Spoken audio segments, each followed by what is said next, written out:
The wilderness of the Pacific Northwest holds its secrets close. Ancient trees whisper on the wind, and the dense, swirling mists that cling to the mountainsides can feel like a veil between worlds. It's a place of profound beauty and profound isolation, a place you go to find yourself, or a place you go to disappear completely. For 23-year-old Leah Roberts, it was supposed to be the former. In the spring of 2000, she drove across the country chasing the ghost of a literary legend, seeking solace and meaning in the shadow of Washington's Desolation Peak. But somewhere in that vast, silent landscape, her journey ended, and an enduring, chilling mystery began. Leah Toby Roberts was born on July 23, 1976, and grew up in the suburbs of Durham, North Carolina. By all accounts, she was a bright, charismatic soul with a love for life.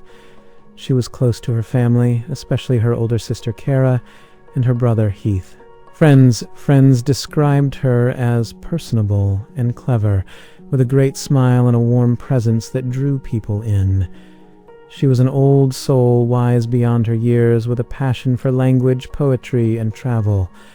But beneath this vibrant exterior, shadows were gathering. A series of devastating losses would profoundly alter the course of her young life. Tragedy first struck when Leah was just 17. Her father was diagnosed with a chronic, debilitating lung illness.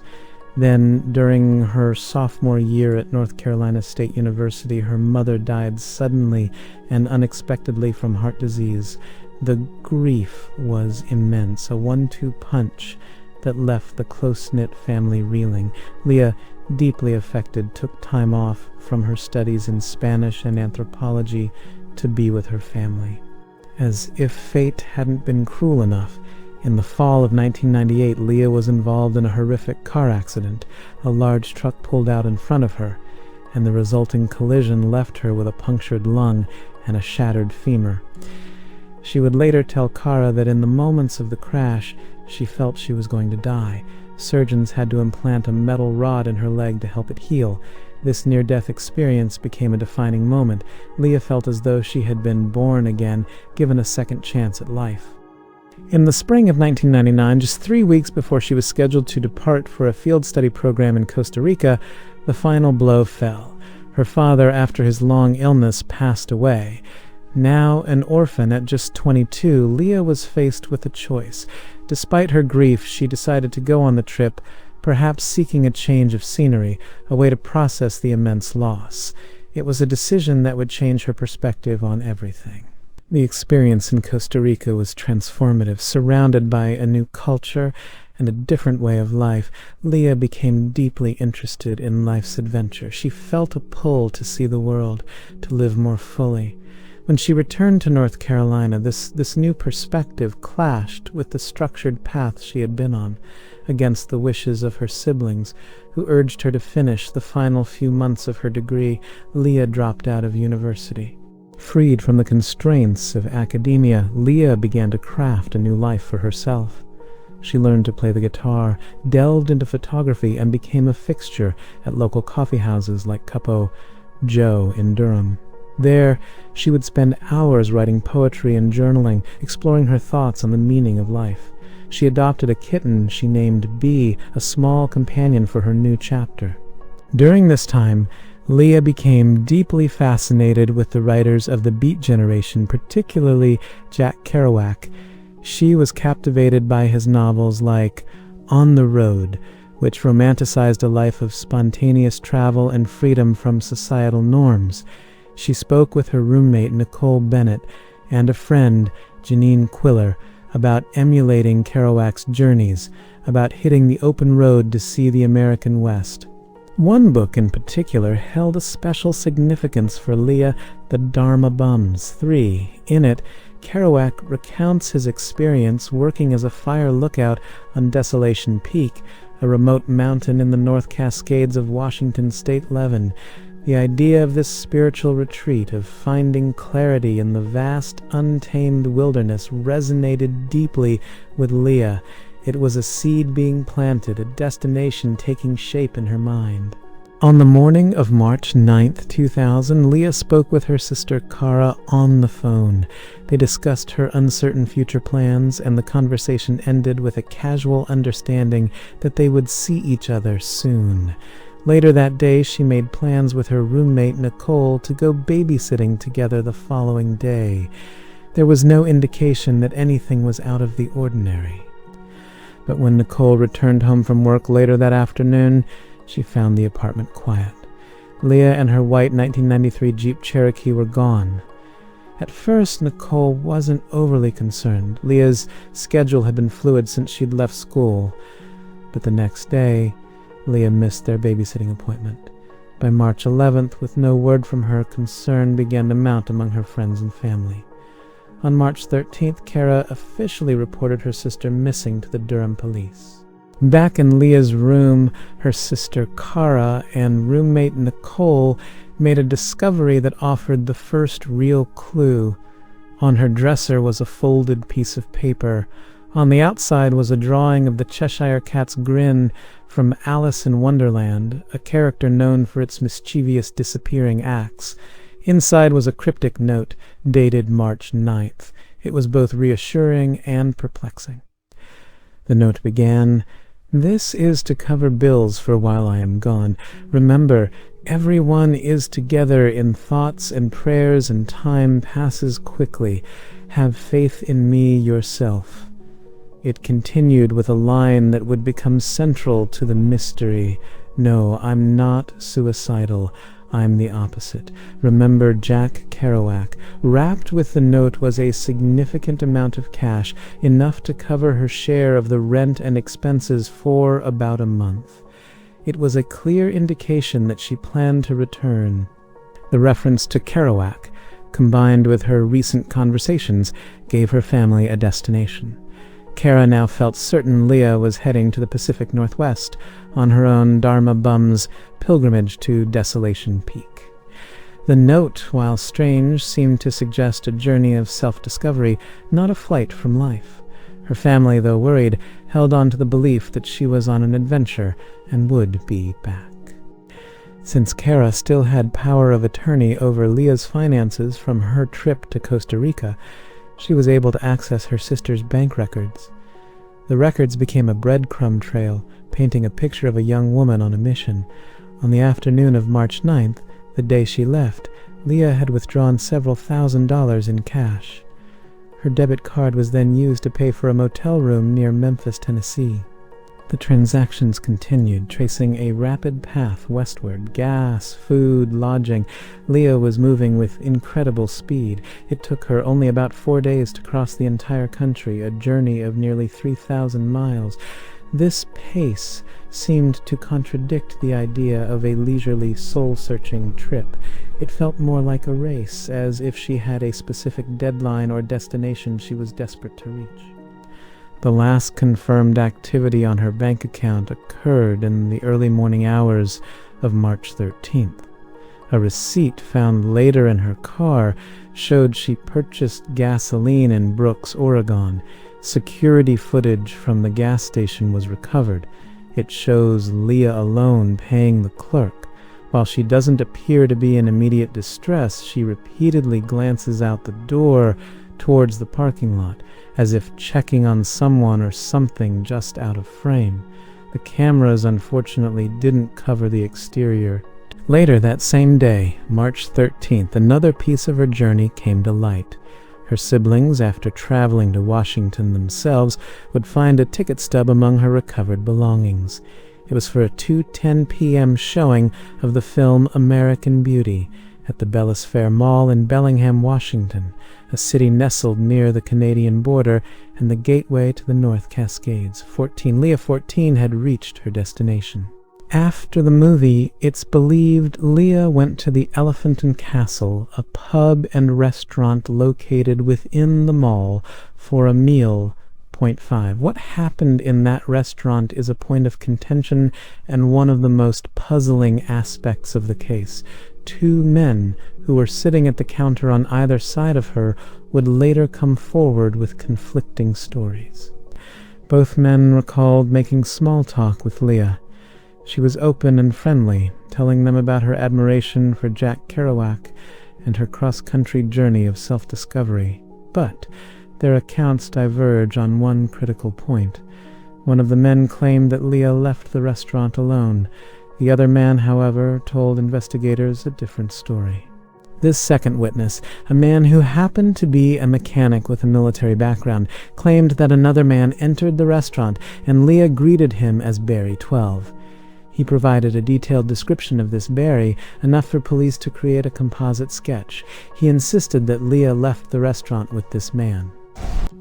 The problem? No one else could corroborate this story. Not the other man at the counter, not the restaurant staff, not any other patrons. The existence of Barry was a ghost, a phantom who appeared in one man's testimony and then vanished.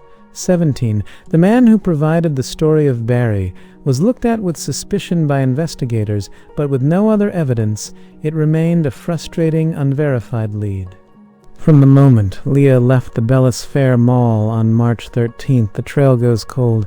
Her phone was never used again. 15. Her bank accounts remained untouched. For 5 agonizing days there was nothing. Just silence. Then, on the morning of March 18th, 2000, that silence was broken. A man and his wife were out for a run along Canyon Creek Road, a remote logging road off the Mount Baker Highway 5. It's the kind of road that leads deep into the wilderness of the Mount Baker Snoqualmie National Forest. As they ran, they noticed something odd, pieces of clothing tied to trees and branches along the roadside. Their curiosity piqued. They looked over the edge of the steep embankment. Down below, nestled among the massive trees and thick undergrowth, was the crumpled form of a vehicle. It was a white Jeep Cherokee, heavily damaged. They called the police immediately. When officers from the Whatcom County Sheriff's Office arrived, they ran the plates. The Jeep belonged to the missing 23-year-old from North Carolina, Leah Roberts. The crash scene, however, was a paradox. It was a scene of both violent destruction and eerie stillness. State Patrol investigators analyzed the path the Jeep had taken through the trees. They determined it had been traveling at a significant speed, nearly 40 miles per hour. When it left the road and plunged down the hillside US 1, the Jeep had likely rolled over multiple times before coming to rest. A crash that violence should have resulted in serious, if not fatal, injuries to anyone inside. Yet, investigators found no evidence of injury. There was no blood inside the Jeep. No broken glass patterns on the driver's side that would indicate an impact with a human body. No footprints leading away from the wreck. USH-35. It was as if the driver had simply vanished into thin air. The contents of the vehicle only deepened the mystery. Her personal belongings were strewn about the interior and the surrounding woods.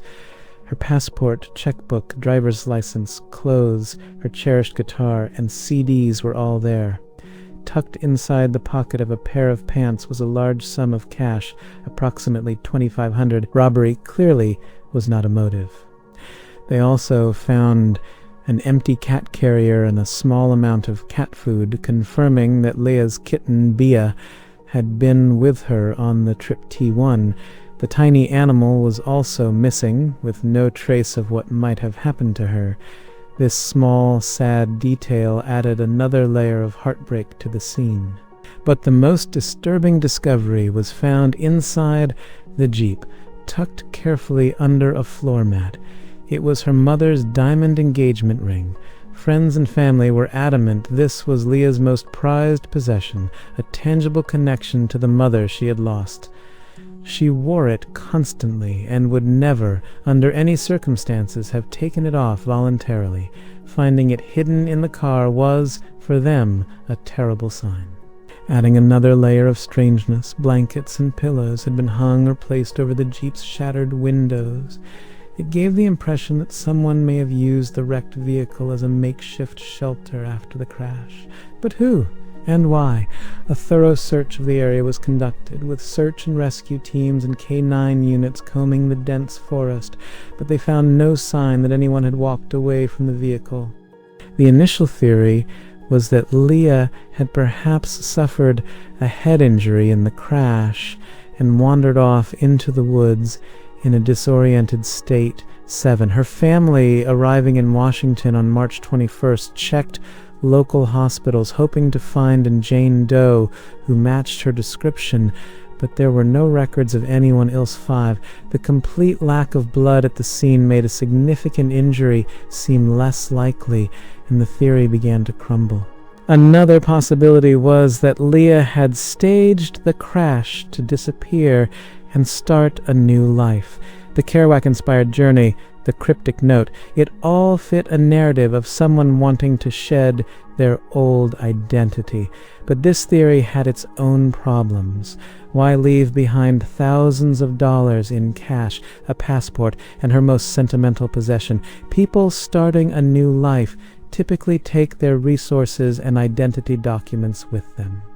Then came the most sinister possibility: foul play. Had someone else been involved? Did Leah meet someone on her journey, or in Bellingham, who wished her harm? This theory could potentially explain all the inconsistencies.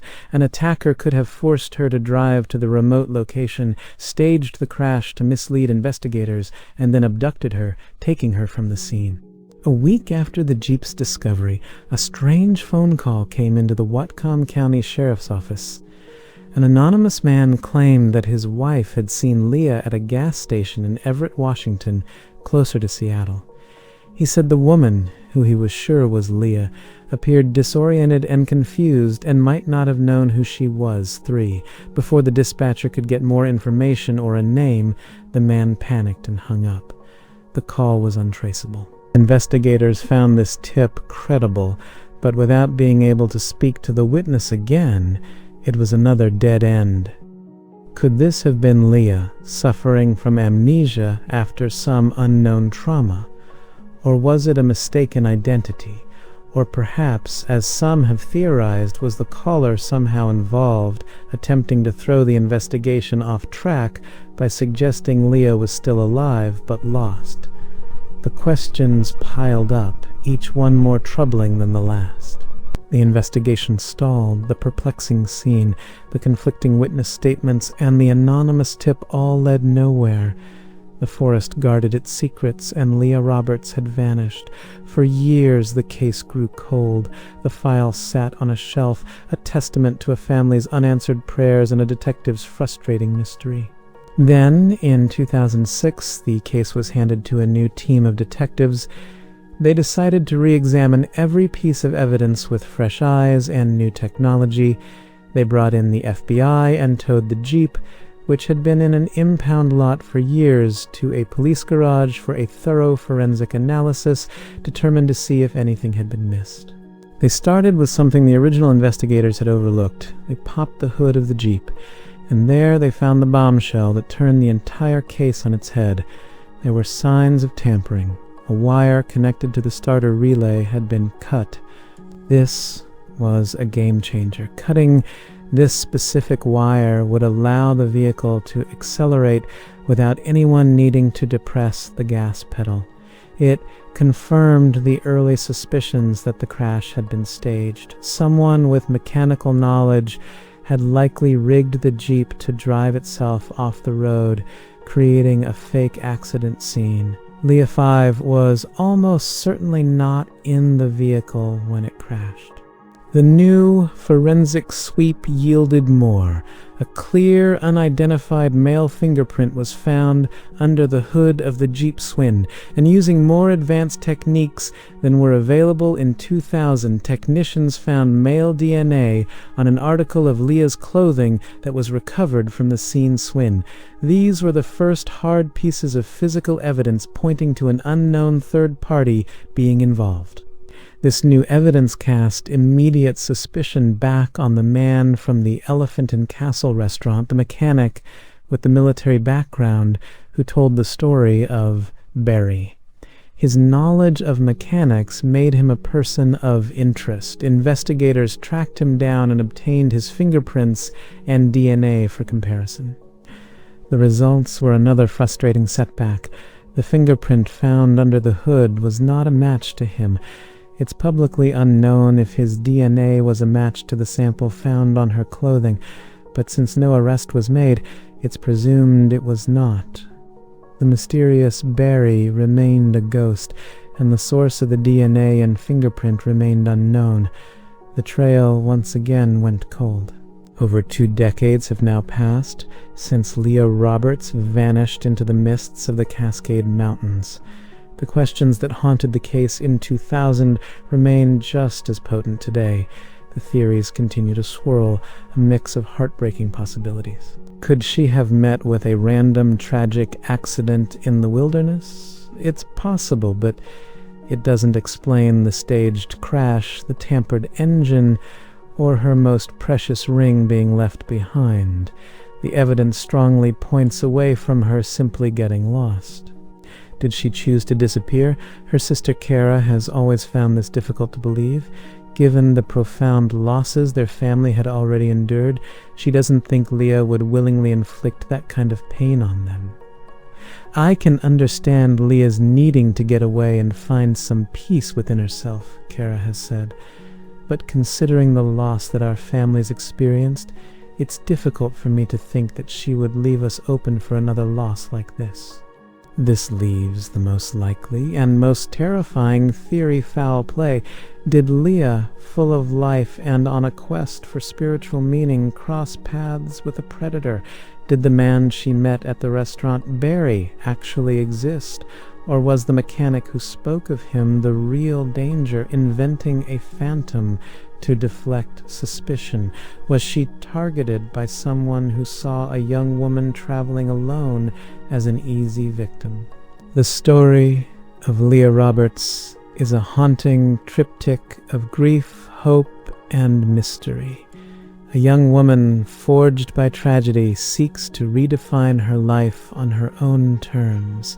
She finds inspiration in the romance of the open road, only to have her journey cut short in the most baffling way imaginable. The scene left behind was not one of a simple accident, but a carefully constructed and ultimately terrifying puzzle. The DNA and fingerprint evidence remain in law enforcement databases, a silent waiting match for a ghost.